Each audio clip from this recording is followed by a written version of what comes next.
Vous êtes de plus en plus nombreux à nous suivre et à participer à l'évolution de la chaîne Afrique N24, et sincèrement nous tenions à vous en remercier. Nous lisons tous vos commentaires qui enrichissent le débat et vraiment nous vous demandons de nous soutenir, en vous abonnant et en aimant les vidéos pour une large diffusion, et pour continuer à avoir une ligne éditoriale indépendante, et vous proposer de nouvelles émissions toujours de plus en plus enrichissantes. Encouragez et protégeons la communauté Afrique N24, en vous abonnant et en cliquant sur le pouce bleu j'aime sur les vidéos que vous visualisez. Ne restons pas passifs, soyons actifs. Merci et à bientôt. Le bulletin d'information de ce jour.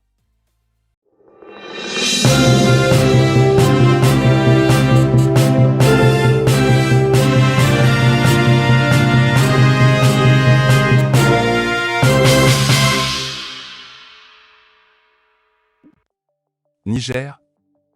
Le Niger porte des accusations très graves contre la France. Attaque française contre les FDS nigériens, libération de 16 dangereux chefs terroristes et les révélations du communiqué numéro 25. Une nouvelle alarmante secoue actuellement le Niger, mettant en évidence des tensions géopolitiques et sécuritaires dans la région. Le porte-parole des nouvelles autorités au Niger a annoncé lors d'une conférence de presse que la France a mené une attaque ce matin vers 6 h contre les positions de l'armée nigérienne. Cette action, d'une ampleur sans précédent, soulève des inquiétudes quant à ses implications pour la stabilité et la sécurité nationale. En outre, le communiqué numéro 25 émis par le Conseil national pour la sauvegarde de la patrie, CNSP, du Niger détaille les événements liés à cette attaque et révèle des éléments troublants. Selon le communiqué, les forces françaises ont attaqué la position de la garde nationale à Bourkou-Bourkou, située à environ 30 km du site aurifère de Samira. Cet incident a causé des inquiétudes quant au bilan de l'attaque, qui n'a pas encore été établi. Ce communiqué met également en lumière les actions controversées des forces françaises dans la région. Il affirme que des forces spéciales françaises ont libéré 16 djihadistes d'une prison, en les regroupant dans un village nigérien. Ces individus auraient ensuite été impliqués dans une réunion de planification visant à attaquer des positions militaires dans la zone des 3 frontières. Ces révélations soulèvent des préoccupations majeures quant à la coordination entre les forces françaises et les groupes terroristes, remettant en question l'efficacité des efforts internationaux de lutte contre le terrorisme au Sahel. L'attaque menée par la France soulève des interrogations sur les motivations derrière cette action et sur son impact sur la stabilité régionale. Les actions unilatérales des forces françaises et leur apparente implication dans la libération de djihadistes renforcent les tensions déjà existantes entre les autorités françaises et les nouvelles autorités au Niger. Dans ce contexte, le communiqué émis par le CNSP prend une importance particulière. Il accuse les forces françaises de chercher à déstabiliser le Niger, en utilisant des méthodes similaires à celles employées au Mali et au Burkina Faso. Le communiqué souligne également l'engagement des nouvelles autorités à protéger l'intégrité du territoire et la sécurité du peuple nigérien. Il appelle à la vigilance de la population et à la mobilisation des forces de défense et de sécurité pour faire face à cette situation critique. En réaction à ces événements, le président du CNSP a ordonné des mesures immédiates, notamment un relevé du niveau d'alerte des forces de défense et de sécurité sur l'ensemble du territoire national. Le communiqué exhorte également les autorités compétentes à saisir les juridictions et instances internationales pour traiter cette question.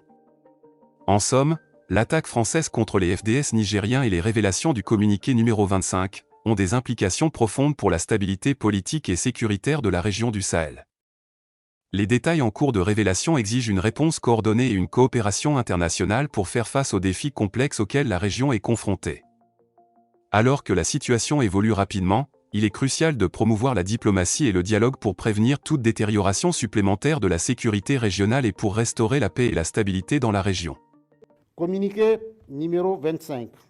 Le Conseil national pour la sauvegarde de la patrie tient à informer l'opinion nationale et internationale des événements d'une extrême gravité qui sont en cours au Niger, du fait du comportement des forces françaises sur notre territoire et de leurs complices. En effet, ce jour 9 août 2023, aux environs de 6h30 du matin, la position de la garde nationale du Niger de Bourkou-Bourkou, 30 km du site aurifère de Samira, a fait l'objet d'une attaque. À cet instant, le bilan n'est pas encore établi. Toutefois, pour rappel, à travers une communication directe avec les partenaires occidentaux, le comportement des forces françaises a été fustigé pour avoir, d'une façon unilatérale, libéré des éléments terroristes prisonniers. Ces derniers ont été regroupés dans une vallée du village de Fitili, 28 km nord-ouest de Yatakala, où une réunion de planification s'est tenue dans l'objectif d'attaquer des positions militaires dans la zone des 3 frontières. Ces chefs d'éléments terroristes libérés, au nombre de 16, ont été appréhendés dans 3 opérations, dont 2 en territoire nigérien. Le 15 juin 2023, à Yessi, 38 km de Bankilare, ayant conduit à l'arrestation de 3 terroristes. Le 16 juin 2023, à Makarma, ayant conduit à l'arrestation de 5 terroristes. Le 7 juillet 2023, à Atissan, 15 km ouest Urura, 45 km nord-ouest Ayerou, en territoire malien, ayant conduit à l'arrestation de 9 terroristes. Toujours dans leur volonté manifeste de déstabilisation, ces forces françaises ont fait décoller ce jour 9 août 2023 un avion militaire de type A400M de N'Djamena à 6h01 locale. Cet aéronef a volontairement coupé tout contact avec le contrôle aérien à l'entrée de notre espace de 6h39 à 11h15 locale. Ces actes ci-dessus énumérés nous confortent dans notre analyse de la situation. Mais au-delà, depuis la prise du pouvoir par le CNSP et dans le souci d'une nouvelle approche sécuritaire, nous assistons à un véritable plan de déstabilisation de notre pays.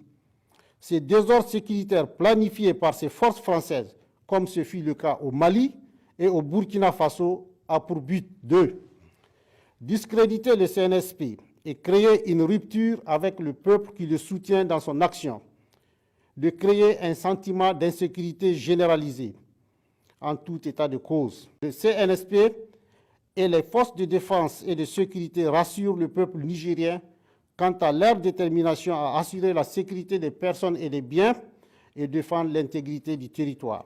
À cet effet, le président du CNSP, chef de l'État, chef suprême des armées, a ordonné les mesures suivantes. Au FDS, relever leur niveau d'alerte sur l'ensemble du territoire national. Au peuple de rester mobilisé et vigilant. Aux autorités compétentes de saisir les juridictions et instances internationales de la question. Situation au Niger, le président Bazoum aurait cédé à la pression et démissionné. D'après des sources crédibles et bien informées, des développements majeurs secouent le Niger alors que des informations affirment que l'ancien président, Mohamed Bazoum, aurait cédé face à la pression exercée par les nouvelles autorités.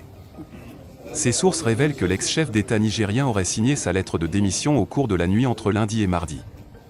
Cette décision aurait été prise alors que l'option militaire n'est pas complètement évacuée.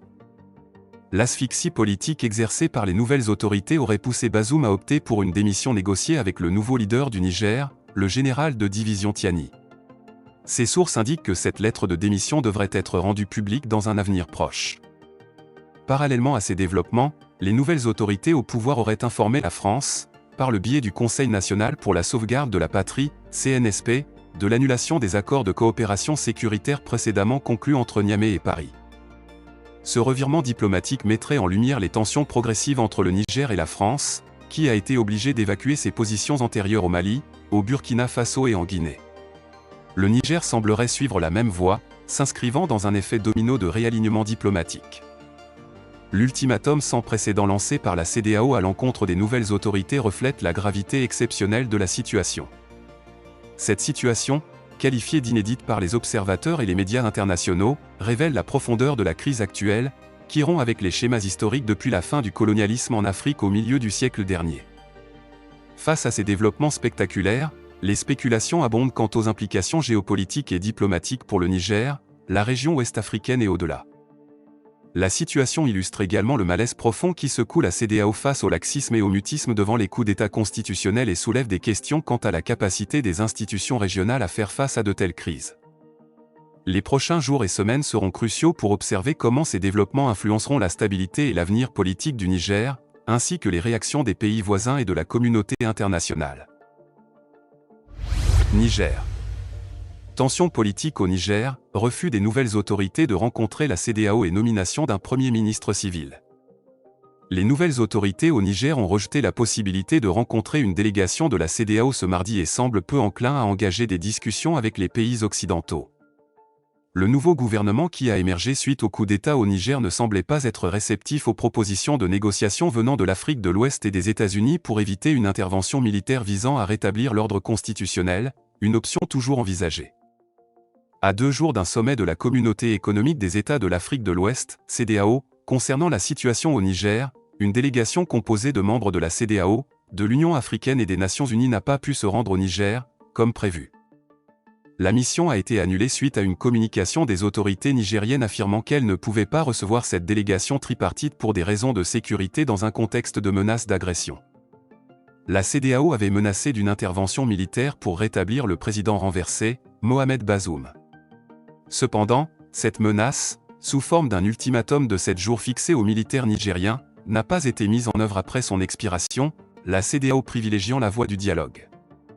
Cette annulation de la visite de la délégation ouest-africaine s'ajoute à d'autres signes de méfiance de la part des nouveaux dirigeants nigériens, tels que la nomination d'un premier ministre civil, Ali Mahaman Lamine Zein. Bien que le régime actuel à Niamey montre peu d'intérêt pour le dialogue, le président en exercice de la CEDEAO, Bola Tinubu, a déclaré que lui et les autres dirigeants ouest-africains préféraient une résolution pacifique par des moyens diplomatiques, tout en gardant toutes les options ouvertes. Le Nigeria et la CEDEAO rejettent désormais l'invasion militaire de la République du Niger. Dans un tournant significatif, il a été confirmé que le Nigeria et la CEDEAO ont conclu qu'une éventuelle intervention militaire en République du Niger ne générerait aucun avantage pour leurs nations respectives. Au lieu de cela, on considère que cela correspond davantage aux intérêts de la France et de ses alliés européens. À la suite d'une réunion à huis clos tenue dimanche soir au siège à Abuja, Bola Ahmed Tinubu, président de la CEDEAO, a pris la décision de suspendre toute initiative militaire à l'encontre de la République du Niger. Les États-Unis, en tant que partenaire majeur dans la lutte contre les groupes djihadistes au Niger et dans la région du Sahel, ont également tenté des négociations. La numéro 2 de la diplomatie américaine, Victoria Nuland, a rencontré les auteurs du coup d'État à Niamey, mais les discussions ont été difficiles et aucune des options proposées n'a semblé être acceptée. Les relations entre les nouveaux dirigeants de Niamey et les pays occidentaux sont tendues, mais elles sont bonnes avec le Mali et le Burkina Faso, également dirigés par des militaires. Ces 2 pays ont exprimé leur solidarité avec le Niger, avertissant que toute agression de la part de la CEDEAO serait considérée comme une déclaration de guerre à leur encontre. La situation politique au Niger reste volatile et les développements récents reflètent les défis complexes auxquels le pays est confronté. Alors que le pays poursuit sa transition, il est crucial de maintenir des canaux ouverts pour le dialogue et la médiation, tout en préservant les intérêts nationaux et régionaux. L'avenir politique du Niger dépendra en grande partie de la manière dont ces défis seront relevés. Coopération Burkina Faso-Mali. Commission mixte de coopération Burkina Faso-Mali. Olivia Rouamba fait le point au président Assimi Goïta. Dans le contexte de la 10e session de la Grande Commission mixte de coopération entre le Burkina Faso et la République du Mali, la ministre des Affaires étrangères du Burkina Faso, Olivia Rouamba, s'est rendue à Bamako au Mali. Elle a été reçue en audience ce mardi 8 août 2023 par le président de la transition et chef de l'État, le colonel Assimi Goïta. Au cours de cette rencontre, la ministre Olivia Rouamba a exposé les développements de la 10e session de la Commission mixte de coopération au chef de l'État malien. Elle a affirmé que les relations bilatérales étaient solides et que les départements des affaires étrangères des 2 pays travaillaient activement à renforcer les liens de bon voisinage et à promouvoir l'intégration harmonieuse des peuples conformément à leurs aspirations partagées. Cependant, avant de partager ces informations, la chef de la diplomatie burkinabé était principalement porteuse d'un message du président de la transition du Burkina Faso destiné à son homologue malien. Le colonel Assimi Goïta a salué l'engagement des ministres des Affaires étrangères des 2 pays lors de cette importante rencontre bilatérale. Tout en félicitant les 2 nations pour la réalisation réussie de cette rencontre, il a encouragé la ministre Rouamba et son homologue malien, Diop, à continuer de renforcer les liens diplomatiques. Selon lui, agir en coordination et collaborer de manière concertée est essentiel pour relever les défis partagés par les 2 nations. Le président de la transition malienne s'est également réjoui de la convergence de vues entre Bamako et Ouagadougou. Il a exprimé ses amitiés à son homologue Ibrahim Traoré et a réaffirmé le soutien solide et la solidarité du Mali envers le Burkina Faso. Ces échanges entre les 2 pays mettent en évidence l'importance de la coopération régionale pour faire face aux défis communs et renforcer la stabilité dans la région. Togo. Opération Feu Tricolore au Togo. Une initiative pour la sécurité routière. La sécurité routière est un enjeu majeur dans de nombreux pays à travers le monde. Les accidents de la route causent chaque année d'innombrables pertes en vies humaines et des dégâts matériels considérables. Dans cette optique, le gouvernement togolais a récemment lancé une initiative appelée Opération Feu Tricolore pour veiller au respect des feux de signalisation sur les routes et ainsi éviter les accidents. Cette opération vise également à renforcer les mesures de sécurité pour les usagers des engins à deux roues et à dissuader les comportements dangereux sur les routes. L'importance de la sécurité routière. La sécurité routière est une préoccupation essentielle pour les autorités, les citoyens et les usagers de la route.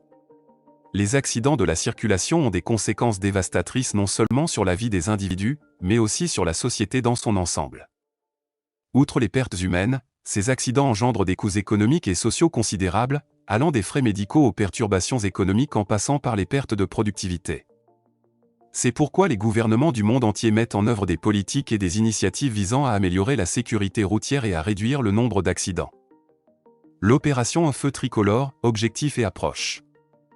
Au Togo, l'opération Feu Tricolore a été lancée avec pour objectif principal d'assurer le respect des feux de signalisation sur les routes.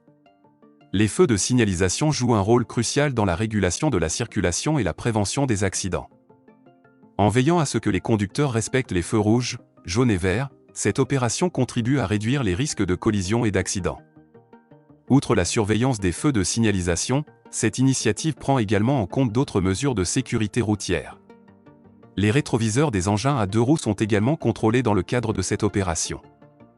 Les rétroviseurs sont des éléments essentiels pour la sécurité des conducteurs, car ils leur permettent d'avoir une meilleure visibilité de leur environnement, réduisant ainsi les angles morts et les risques de collision.